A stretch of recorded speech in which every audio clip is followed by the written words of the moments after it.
대종고 스님 서장 함께 보고 있습니다.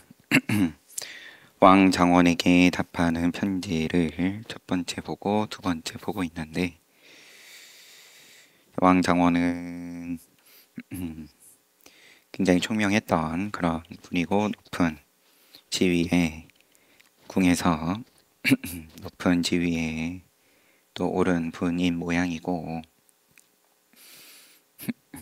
그래도 또 도의 뜻을 두고 선지식에게 가르침을 구하는 입장이지만, 그렇지만 어쩔 수 없이, 누구든 어쩔 수 없이 내가 지금 가지고 있는, 알고 있는 그러한 거에 빗대서 볼 수밖에 없으니까, 그리고 이 도를 구함에 있어서도 그러한데, 내가 여태 알던 거를 내가 그러면 평생 내지는 전생부터 써오고 있는 그 질서 내지는 공식을 제쳐놓고 그러고 받아들이면은 이미 도인인 거죠. 그러지를 못하니까 그냥 자기가 알고 있는 학문과 도를 하나로 꿰려고 든다. 이리관지다. 하나로 꿰려고 든다. 오늘날로 치면은 그런 불교는 뭐 과학하고 뭐 양자역학하고 이게 곧 부처님 말씀이 맞는 걸 얘기한다. 아니면 또 뭐 우주에 은하계가 몇 개가 있고 은하계 안에 은하가 또 몇 개가 있고 그 안에 뭐 별이 몇 개가 있고 이게 삼천대천 세계 곱셈하면 야 부처님께서 별의 개수를 이미 진작부터 말씀하셨다. 다 이 이리관지를 하려고 드는 내가 알고 있는 거랑 끼워 맞춰서 그래야 편안하니까. 그러면은 틀린 거냐 그게 서로 다른 거냐 그런 것도 아니고 부처님께서 늘 이런 질문 받으시면은 그냥 묵언하셨다. 인연 있는 자에게는 법을 설하셨고 처음에 성도하시고도 야, 이 법은 쉽지 않다. 과연 누가 이 가르침을 알 수 있겠냐? 나의 몸이 수고로울 따름이다. 나에게 이익이 없다. 몸이 수고롭고 그 다음에 근심거리만 더할 뿐이다. 상대방이 못 알아들으니까 철저하게 이익으로 나와 너의 이익으로 너의 이익이 곧 나의 이익이 귀결이 되는 하지만 그게 너와 나를 구분하기 이전이다. 구분했으면 어쩔 수 없이 한쪽은 손해인데 거래고 그래서 그런 부분들을 대종고 스님께서 또 지금 왕장원에게 그런 거 하지 말아라 라는 말을 여러 여러분들의 과거에 부처님과 또 조사 스님들의 말씀을 빌어서 계속 말씀을 하시는 중이에요.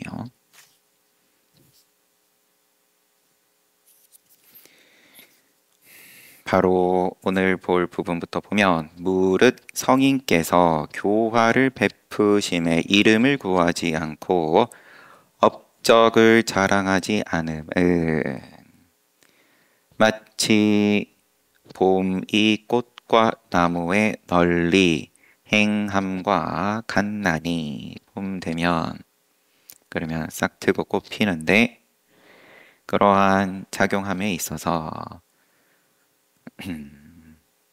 의도가 붙더냐.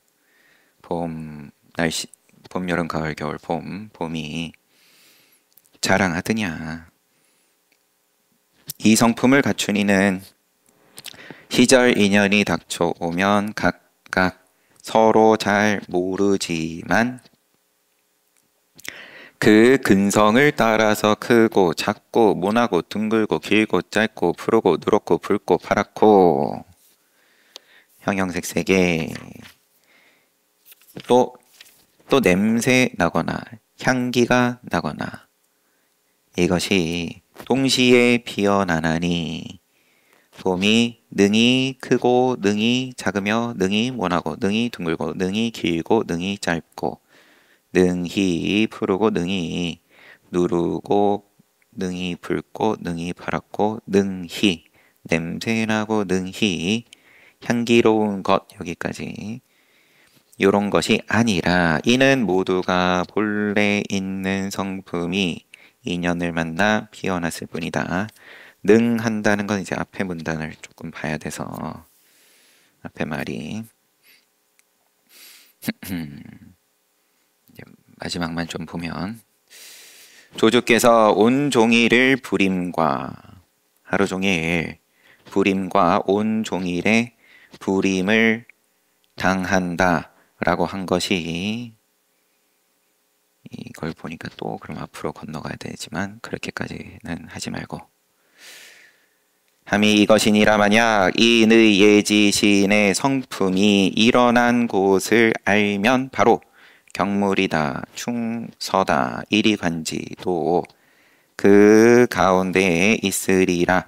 조법사가 이르시되 하늘에도 능하고 사람에도 능한 것이 어떻게 하늘과 사람에게만 능하겠는가 라고 하셨으니 이런 까닭으로 학문하고 도닦음이 하나다 라고 하노라.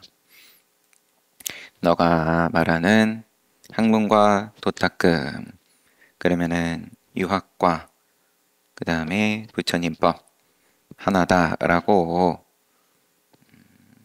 만들어서 이야기하는 것과 그럼 너가 원하는 대로 내가 이야기를 해볼게. 너가 한번 들어봐라 하면서 쭉 말씀을 하신 후에 뭐 마지막 거 말씀만 보면 하늘에도 능하고 사람에도 능한 것이 부처님도 천인사니까 인간과 그 다음에 천상의 스승이다. 인천의 스승인데 하늘에도 능하고 사람에도 능한 것이 어떻게 하늘과 사람에게만 능하겠는가. 여기서의 능을 너는 일으켜가지고 모양 만들어가지고 모양 만드는 능인 거고 여기에도 능이고 저기에도 능일 것 같으면은 이미 이쪽 저쪽이 없는 건데 일으킬 게 뭐가 있냐? 하늘과 사람, 비단 하늘과 사람뿐만 아니라 온 전체가 다 능이다. 그러면은 그때는 능과 소를 주관과 객관을 나눔에 무슨 의미가 있냐? 그 이전의 능이다. 모양 이전의 능함을 말한 것을 너는 모양으로 능을 쌓고 쌓아서 이쁘게 남들보다 탑을 이쁘고 크고 높게 잘 쌓아서 너의 공명을 이루고 역시나 같은 방법으로 불법을 또 그 위에 한층 더 올리려고 드는데 소용없다. 이런 말씀을 지금 하시는 중이었고 성인이 교화를 베푸심이 마치 봄이 되어서 꽃 피고 나무에 싹이 나고 이와 같다. 그래서 만들어가지고 큰 거는 크게 만들고 작은 거 작게 만들고 모난 모양 모나게 둥글고 둥글게 색도 가지가지로 또 열심히 칠하고 이렇게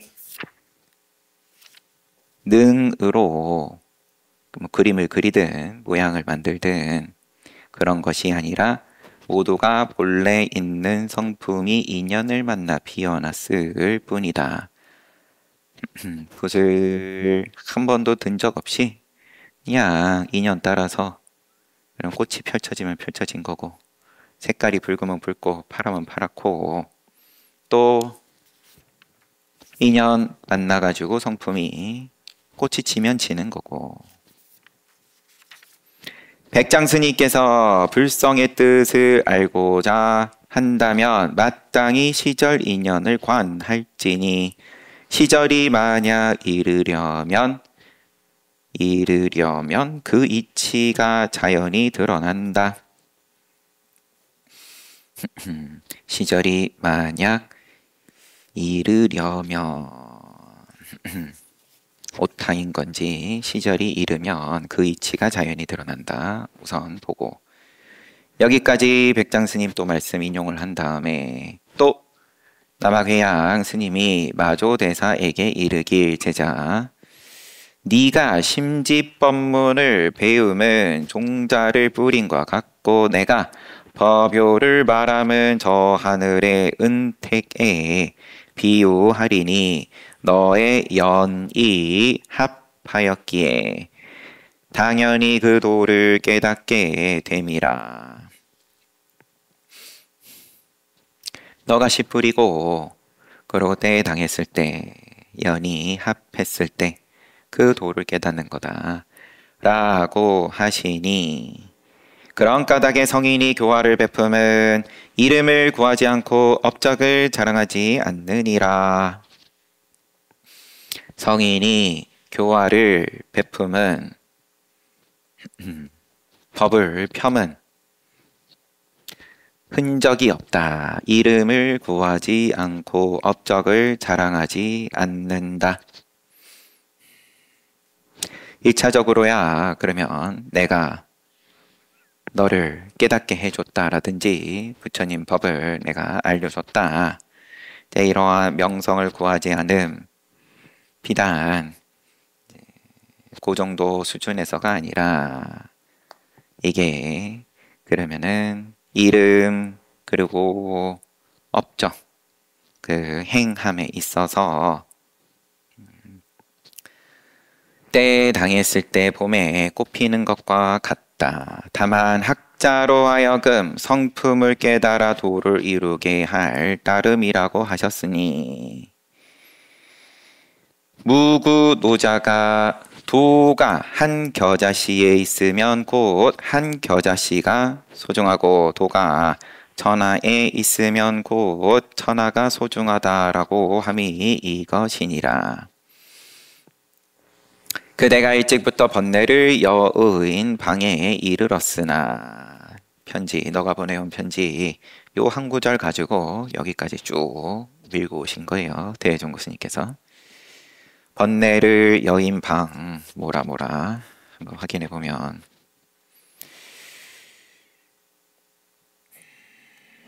그대가 모든 반년을 쉬어놓고 평소에 그야말로 이와 같이 번거롭게 걱정하는 마음이 없다.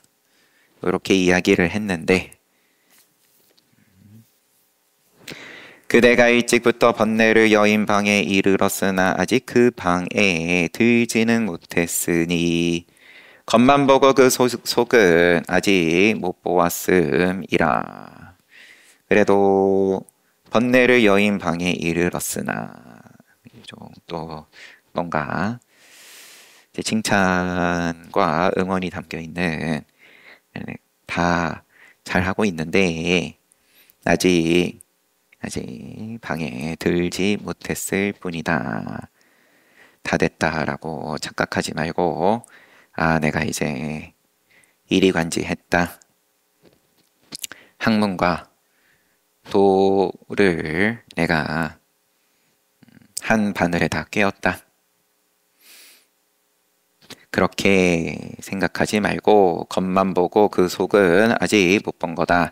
100년 세월이 오직 한 찰나 사이에 있나니 찰나 사이에 깨달아가면 앞에서 말함과 같은 것들이 모두 실다운 뜻은 아니니라. 그러나 이미 깨달은 바에는 실이라 여길지라도 나에게 있음이며 실이 아니라고 여길지라도 나에게 있음이니 내가 그럼 쥐고 흔든다. 실이라 흔들고 싶으면 실이라 써먹고 싶으면 써먹는 거고 실이 아니라고 써먹고 싶으면 써먹는 거고 하지만 어떻게 써먹든 도사랭이다. 마치 물 위의 조롱박처럼 사람이 건드리지 않아도 항상 걸림이 없어서 살짝 닿기만 해도 바로 움직이며 누르면 곧 대구르르 구르는 것이 억지로 그렇게 해서가 아니라 또한 법이 이와 같기 때문이다. 조주의 굿자무불성 화두를 개에게 불성 있습니까? 없다.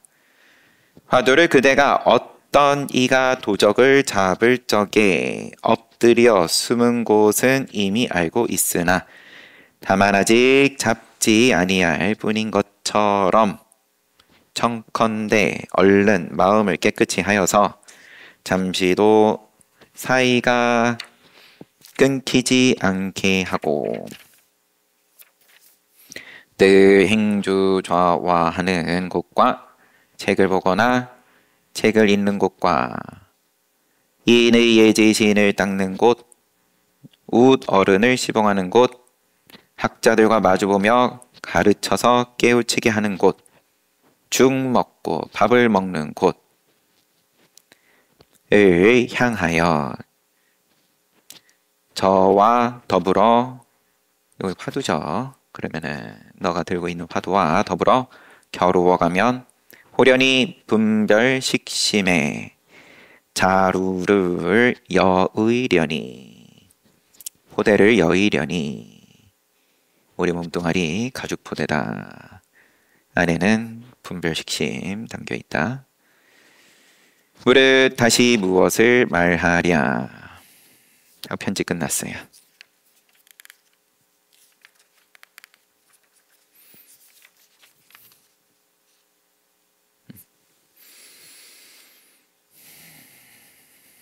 조급하지 말아라. 편지의 후반부는 불성의 뜻을 알고자 할진대 마땅히 시절 인연을 관하라. 시절이 만약 이르면 그 이치가 자연히 드러난다. 조급한 자가 계속 그러면 내가 이런 거 저런 거 끌고 와가지고 끼워 맞춰가지고 안다 그 의존하는 건데 기댄다. 공부는 이제 기대는 내가 의지하는 게 뭐가 됐든 간에 튼튼하면 튼튼할 때야 또 본인도 편안하고 남들한테도 아 내가 요렇게 깨달았다. 부처님 법 안다. 뭐 잘난 척 할 수는 있겠지만 그럼 그게 조금이라도 여기 두레박의 비유처럼 그럼 조금이라도 바뀌면 툭 건들면 그때 파도가 치든 물 위에 조롱박처럼 살짝 닿기만 해도 움직이고 작용하고 거기에 맞춰가지고 그럼 또 그때 가서 내가 기대고 있던 의지하고 있던 걸 또 지금 요 왕장원의 경우에는 열심히 그간에 공부한 근거를 또 열심히 찾아가지고 또 거기에 의지했다. 그 반복인데 그거를 부처님 법이라고 착각하지 말아라. 다음 편지 종직각에게 답하는 편지. 이 종직각은 이름과 자는 미상, 직각은 직비각의 관직이다.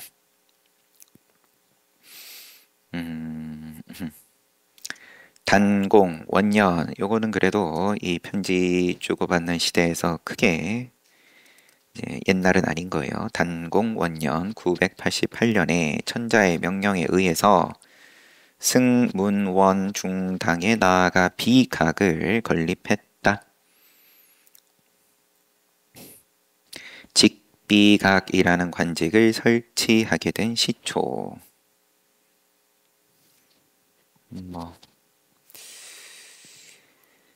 말씀하시되 역시 그런 편지를 보내와가지고 답장을 하시는데 56입니다. 같은 해.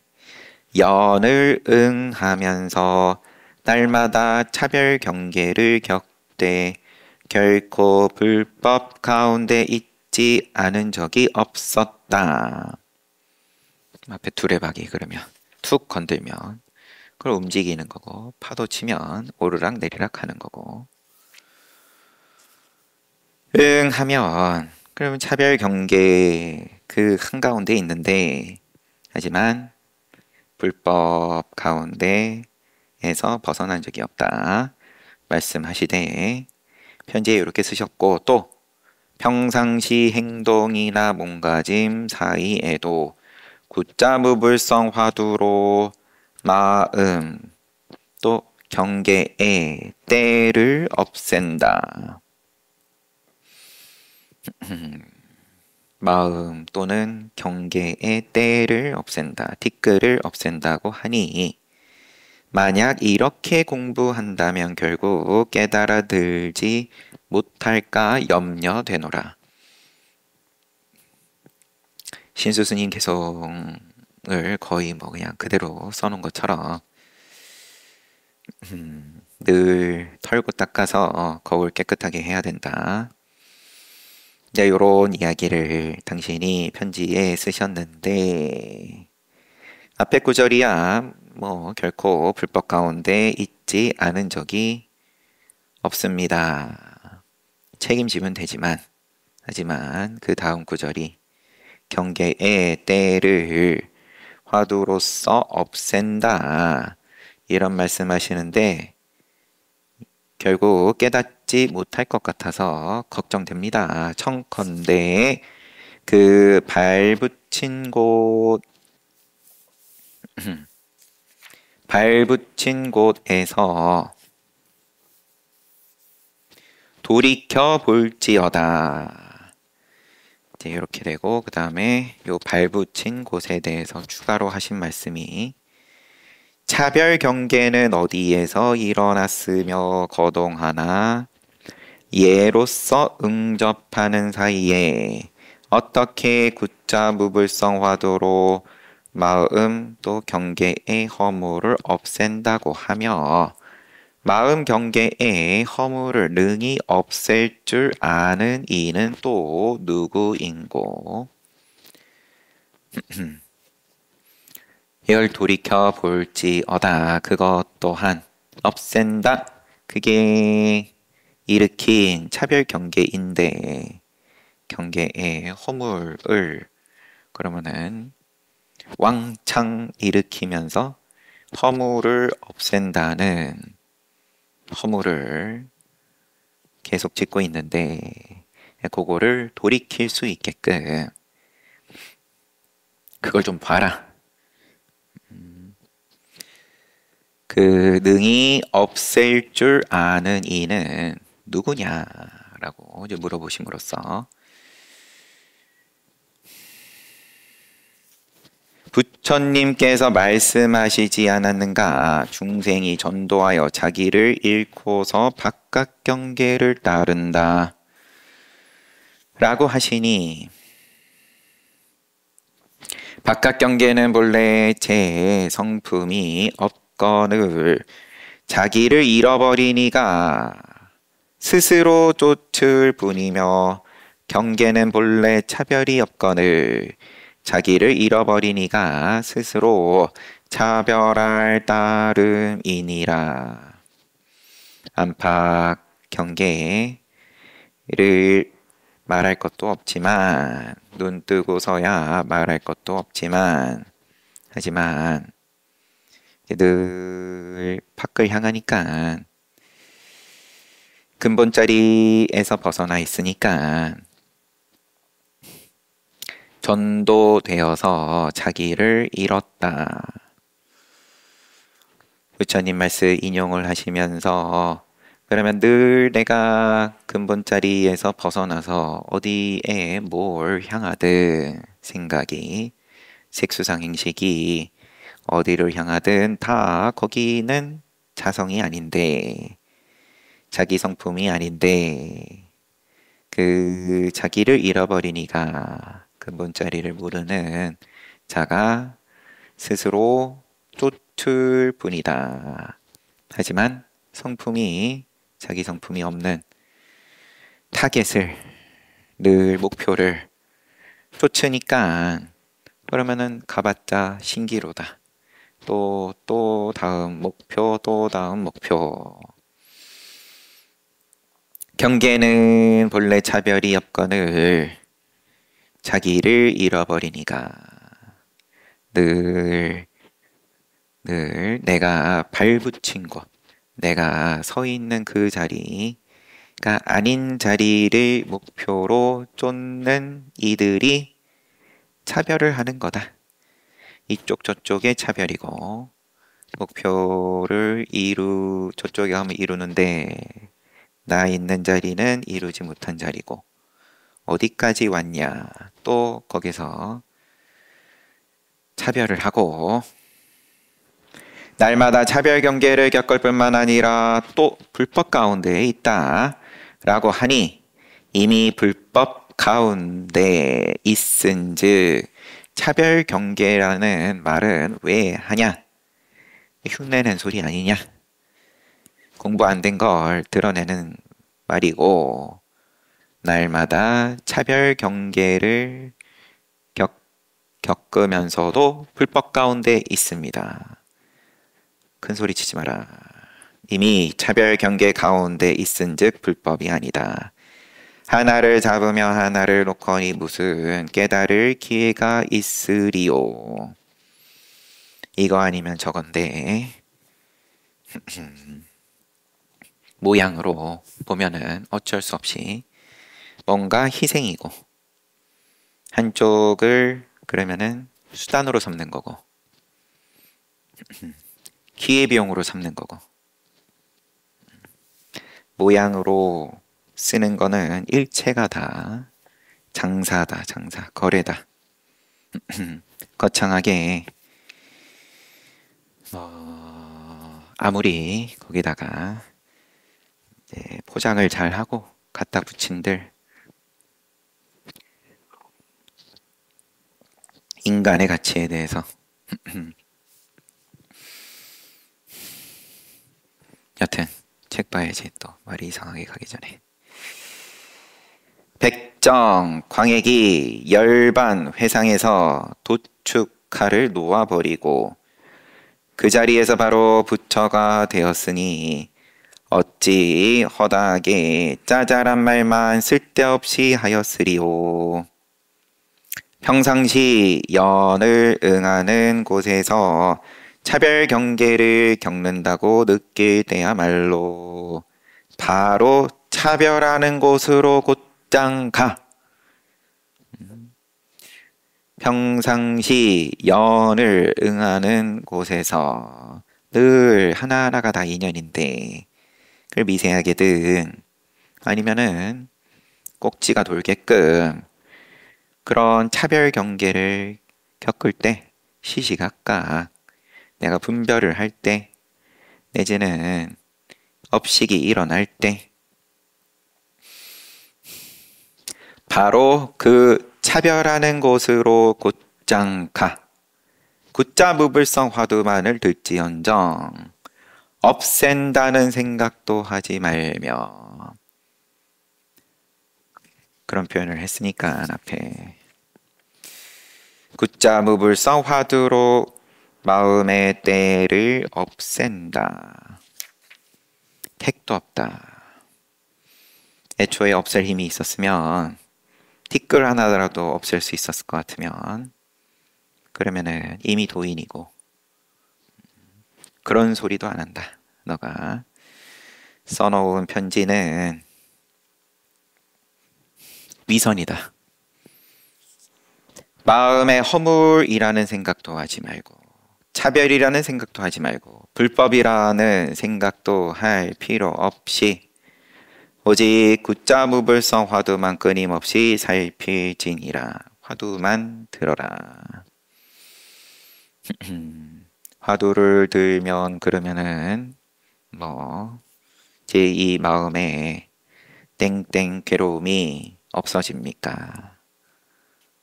그거를 붙이지 마라. 그게 지금 화두 안 드는 거다. 오직 이 무자만을 끊어짐 없이 들지언정 다시 마음을 두어 깨닫기를 기다리지 말지어다. 마음도 만들 것도 없고 이미 만들어진 거야. 당연히 돌아가는 거지만 이미 몸 쓰고 있는 거고 하지만 화두만 들어라. 만약 일부러 깨닫기를 기다린 즉 경계도 차별이며 불법도 차별이며 마음의 허물 또한 차별이며 굿자 무불성 화두도 차별이며 끊기는 곳도 차별이며 끊기지 않는 것도 차별이며 화두를 드는데 자꾸 중간에 방해가 들어와서 끊겼습니다. 아니면은 거꾸로 정말 화두가 승성하게 잘 들립니다. 시간 간 줄을 모르겠습니다. 다 상관없다. 차별이다. 마음 경계의 허물이 몸과 마음을 어지럽혀 안락치 못하게 하는 것도 차별. 이렇게 많은 차별을 능히 아는 것도 모두 차별. 만약 이 병통을 제거하려 한다면 오직 이 무자만 끊임없이 살필지니 다만 백정 광액이 도축 칼을 놓고서 나도 천부처에 하나다. 나도 부처다. 라고 한 말이 참인가 거짓인가를 끊임없이 살피되 만약 거짓과 참이라는 생각을 낸다면 다시 차별 경계 속으로 떨어져 버리느니라. 이는 한 칼로 두 동강을 내고서 뒤를 염려하고 앞을 헤아리지 않음만 못하나니 한 칼로 두 동강 내고 뒤를 염려하는 것도 하지 말고 안 하고 앞을 헤아리는 것도 안 하고 그런 것만 못하다. 뒤를 염려하고 앞을 헤아린다면은 그게 또 차별이다.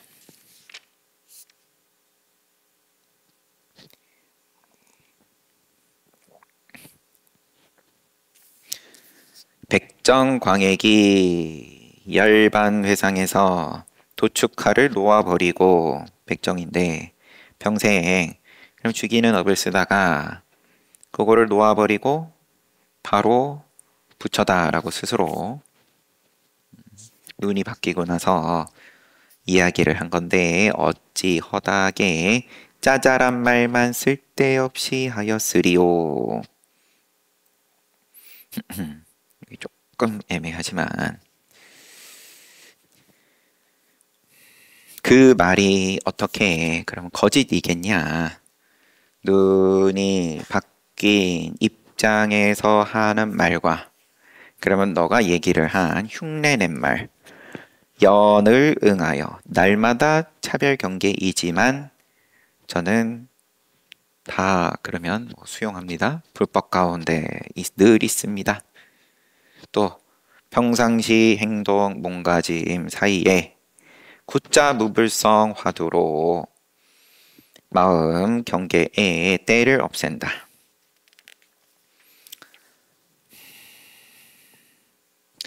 그 말보다 백정 광액이 그러면은 그냥 한마디 자기가 깨닫고서 나도 천부처 가운데 하나다.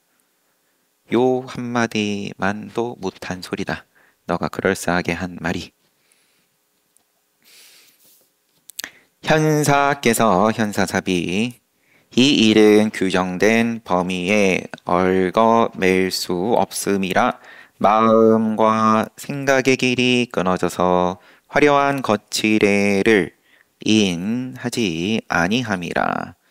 본래 그대로 참 고요하여 움직임이 움직이거나 쓰거나 말하고 웃음에 본래 고요하여 움직이든 또 쓰든 말하든 웃든 어디서나 분명한데다가 또 모자람도 없거늘 요즘 사람들은 그 속의 이치를 깨닫지 못하고 제멋대로 세상 일을 겪고 경계를 만나서 가는 곳마다 물들며 하는 일마다 얽혀 매이나니 설령 깨쳤다 하더라도 곧 티끌처럼 작은 일들이 나붓거리며 귀로 듣고 눈으로 봄이 실답지 않음이라.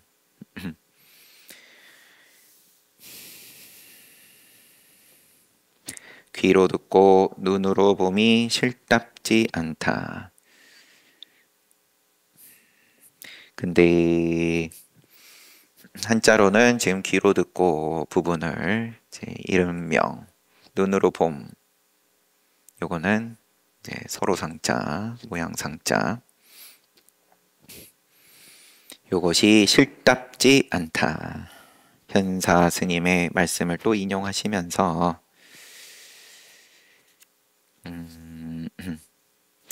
마음과 생각의 길이 끊어져서 본래 그대로 고요하여 움직이든 쓰고 말하고 웃을 때에 어디서나 분명하고 또 모자람이 없다.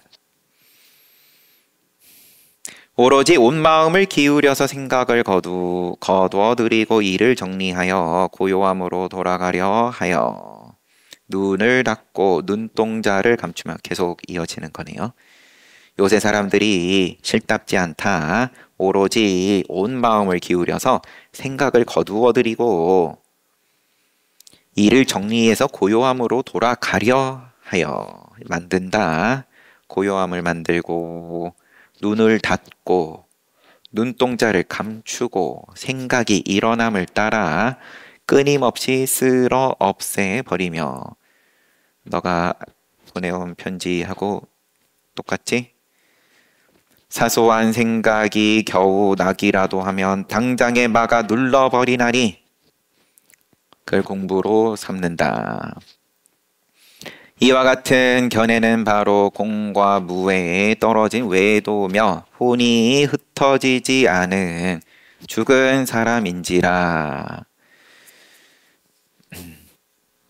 깜깜하고 아득하여 아무런 느낌이나 아는 것이 없나니 마치 귀를 막고 방울을 훔치는 격인지라. 쓸데없이 스스로를 속여 멍청이가 되느니라. 스스로를 속인다. 공부를 잘 한다고 하는 것이 고요함을 만들면 당연히 만들어지겠죠. 어느 선까지는. 그러면은 내가 공부가 진전이 있다. 또 더 그러면은 누가 와가지고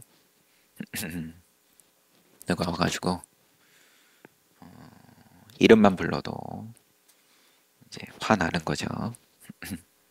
나의 고요함을 왜 방해하냐. 죽은 사람이다. 혼이 흩어지지 않았을 뿐. 화두 들 때 이처럼 많은 기량까지는 지을 필요가 없고 다만 행주자와하는 곳에 끊어짐이 없게끔 하며 희노애락하는 곳에 분별을 내지 말지니라. 이리 들고 저리 들며 저리 보고 이리 봄에 이치도 없고 재미도 없어서 마음이 타고 깝깝함을 느낄 때가 바로 본인의 몸과 목숨을 놓아버릴 것이니 명심하고 명심할지어다. 화두를 요렇게 들어야 된다. 기량은 지을 필요가 없다. 눈을 감뜬 생각이 조금이라도 일어날라 치면 그때그때 막아서 눌러버리는 그런 기량은 아무 필요가 없다. 행주자화하는 곳에 끊어짐이 없게끔 하며 희노애락하는 곳에 분별을 내지 말지니라. 분별을 붙이지 않으면 된다. 이리 들고 저리 들고 함에 있어서 재미도 없고 마음이 타고 깝깝할 때가 그게 본인의 목숨을 놓아버릴 것이다. 이러한 경계를 보고 문득 물러서려는 마음을 내지 말지니 이러한 경계가 바로 부처를 이루고 조사가 되는 소식이거늘 하지만 요즘 묵조에 삿된 스승들은 오로지 말이 없고 말하지 않음으로써 지극한 준칙을 삼고 최초 그 이전의 일이라고 부르며 틀어막는 것이 그러면은 최초 그 이전의 일이다 라고 부르며 또한 공겁 이전의 일이라 하고는 깨닫는 문이 있음을 믿지 아니하여 깨달음을 속임이라 여기고 돈 오를 부정하고 내가 몸과 말과 생각을 잘 단속해서 안 일으키는 게 그게 부처되는 거지. 도노는 속임수다. 깨달음을 두 번째로 여기며 깨달음을 방편의 말로 여기며 속임수까지라고는 안 하더라도 야 그거는 고요하게 만든 다음에 하는 거다. 조금 그래도 양보해서 그러면 아니면은 방편이다. 깨달음을 응접해 여기 깨달음 당연히 방편이지만 도노가 그렇지만 고요하게 묵조를 하기 위한 방편 이게 더 수승한 거야. 이렇게 얘기를 하는 거겠죠. 깨달음을 응접해 이끄는 말로 여긴다고 하니 이와 같은 무리는 사람들을 속일 뿐만 아니라 자신도 속이며 사람들을 그르칠 뿐만 아니라 자신도 그르치는지라 반드시 알아야 한다. 속지 말아라. 평상시 생활 속에 차별 경계를 겪으면서 힘덜을 깨닫는 때가 바로 힘 얻는 곳이니 힘 얻는 곳은 지극히 수월한 곳이라. 만약 한 터럭만큼이라도 기력을 써서 버티려 한다면 반드시 삿된 법이오 불법이 아니니 다만 끈질기고 꾸준한 마음을 가지고 굳자 무불성 화두와 더불어 겨루어 갈지어다. 화두 이외에 그 무엇이 됐든 그러면은 조금이라도 일어난 것을 막아 눌러버리겠다. 이렇게 버티면 화두 아닌 거에 그러면은 다 자기 온 힘을 갖다 써버리고는 저는 화두를 전심전력 들었습니다. 이렇게 얘기하지만 삿된 법한 거다. 이리 겨루고 저리 겨름에 마음이 갈 바가 없다가도 호련히 잠에서 꿈 깬 것 같으며 연꽃이 핀 것 같으며 구름을 헤치고 해를 본 것 같으리니 이러한 때에 이르면 자연히 한 덩어리를 이루리라. 다만 평상시에 7번 자빠지고 8번 엎어지는 곳에 오로지 이 묻자만을 살필지언정 깨닫고 깨닫지 못함 사무치고 사무치지 못함 가녀치 말지어다. 화두를 들려고 하는데 잘 집중이 안 됩니다. 아니면 자꾸 잠이 옵니다. 딴 생각이 납니다. 아니면 사무쳐지지가 않습니다. 그러면은 이제 거기에 맞춰서 선지식께서 그러면은 지도를 맞춰서 해 주시겠지만 지금 편지를 받고 있는 종 직각에게 대종고 스님께서 하시는 말씀은 자, 간여치 말아라. 상관하지 말아라. 삼세 모든 부처님이 다만 일 없는 사람일 것이며 일 없다. 유위가 없다. 일으킴이 없다. 조작이 없다. 역대 조사도 다만 일 없는 사람이 일이니 고덕께서 오직 세간일 위에서 일 없음을 통달하면 색을 보고 소리를 듣더라도 일부러 눈 멀고 귀를 막을 필요는 없느니라고 하시며 또 고덕께서 어리석은 이는 경계를 없애나 마음을 없애지 못하고 지혜로운 이는 마음을 없애고 경계는 없애지 않는다. 요거는 육조단경이죠. 라고 하시니 어느 곳이든지 마음이 없은즉 무심 어느 곳이든 일체처에 무심 인즉 갖가지 차별 경계도 자연히 없느니라. 경계 가지고 씨름을 저는 안 합니다 라고 편지로 보내왔지만 계속 경계로 씨름하는 자가 딱 하는 말을 너가 한 거다.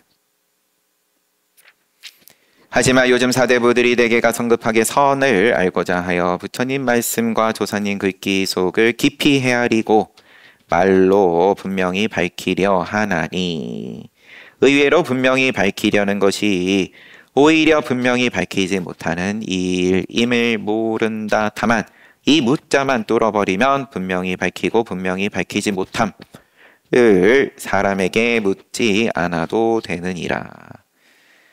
의구심이 없다. 의구심이 없다. 이 늙은이가 사대부들을 둔하게끔 함이 바로 이런 도리인지라. 우둔함으로 장원급제함은 사실 싫지 않거니와 다만 백지다반을 들고 올까 두려워할 뿐이라. 한번 웃노라 하고 편지는 끝났습니다.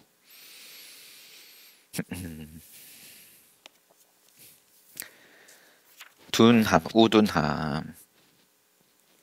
사대부들을 둔하게끔 한다.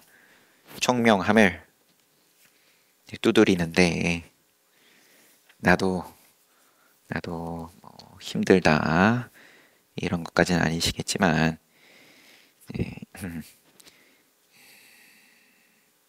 둔하게끔 함이 이런 도리다. 우둔함으로 장원급제함은 사실 싫지 않거니와 다만 백지다반 들고 올까봐 두려워할 뿐이다.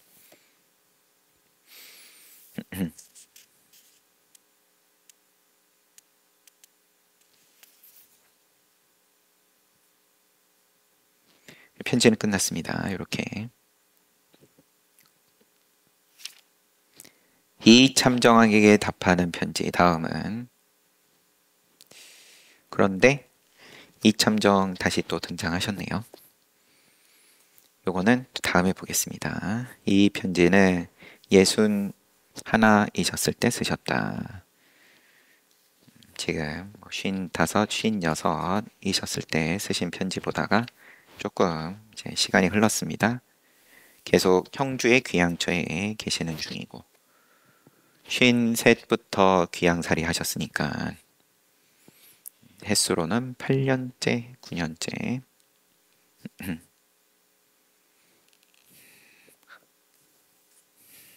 여튼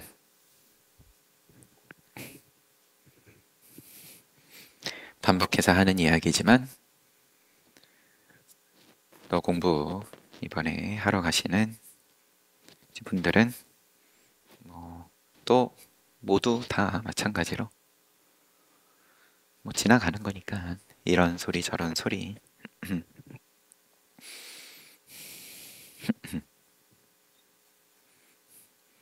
잘 들어서 내가 이해가 잘 됐다. 아니면 잘 또 기억했다. 이제 당장의 편지의 내용들이 시종일관 다 그러한 거니까요. 그렇게 내가 잘 알고 내지는 잘 기억하고 그런 총명이 오히려 장애다. 둔하게끔 하느라고 대종고 스님께서 내가 이런 얘기 계속 한다.